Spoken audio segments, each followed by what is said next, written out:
Ce matin, on a effectué une batterie de tests justement pour évaluer l'état de forme de l'effectif actuel en présence. À partir de ces tests, on a déjà commencé à individualiser le travail comme on a fait sur cette séance de cet après-midi, en fonction du résultat de ces tests, en fonction du temps de jeu également qu'ils ont eu à faire dans leur club. Donc on individualise cette phase de préparation ici à Thiès, elle est vraiment dans le but d'individualiser sur le plan physique.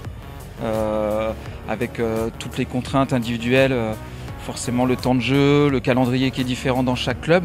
Donc là on est dans une phase où on individualise beaucoup sur le travail physique et forcément sur le travail spécifique football de commencer à travailler sur notre plan de jeu. Le jeu de l'équilibre, le déséquilibre, et on a vu aussi un autre schéma présenté aujourd'hui sur la rapidité et tout droit vers les buts pour marquer plusieurs buts. On a vu qu'il y a des joueurs qui ont marqué plusieurs buts aujourd'hui. Alors moi là plus pour répondre sur l'aspect préparation physique et l'état physique de nos joueurs. Maintenant après sur le terrain en effet on travaille sur différents plans de jeu. Donc actuellement on travaille avec Khalidou sur son retour de blessure. On a suivi de très près sa réathlétisation à Naples. Là on est dans une phase on va dire de finalisation de réathlétisation.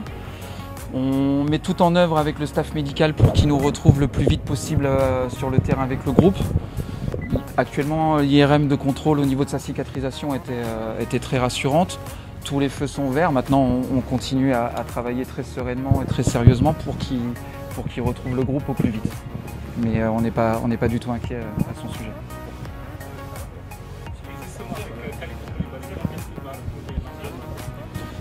On n'a pas fixé encore exactement d'objectif parce qu'on ne veut pas, vous vous doutez bien qu'à l'approche de la compétition, on ne veut pas griller les étapes et connaître une rechute dans son cas.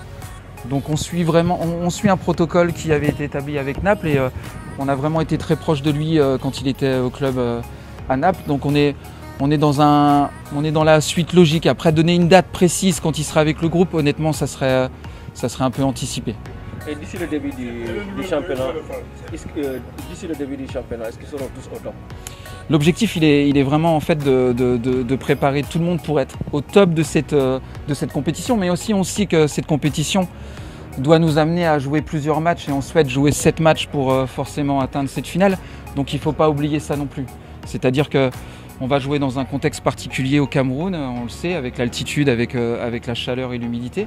Donc il faut qu'on ait des joueurs frais pour arriver là-bas, mais pas non plus, on va dire, à un pic de forme trop tôt, puisqu'on sait qu'on aura 7 matchs à jouer, que c'est 7 finales bien sûr, mais que cette Coupe d'Afrique est longue, elle dure sur un mois, elle n'est pas sur seulement 2 ou 3 matchs.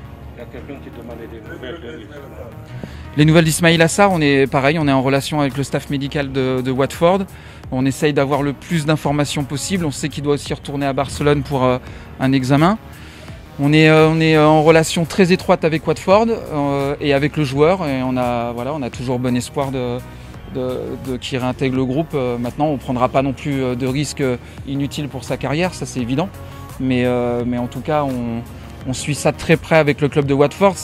C'est forcément avec le club de Watford qu'on doit trouver la meilleure solution pour le joueur, pour la sélection du Sénégal et forcément pour le club de Watford aussi.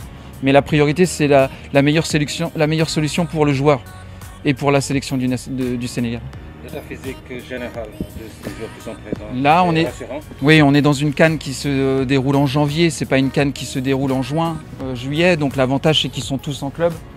Donc ils sont pas dans un état de fatigue comme on aurait pu connaître en juin quand on était en 2019 en Égypte, parce qu'ils venaient de finir d'une saison très longue, plus les matchs de Ligue des Champions.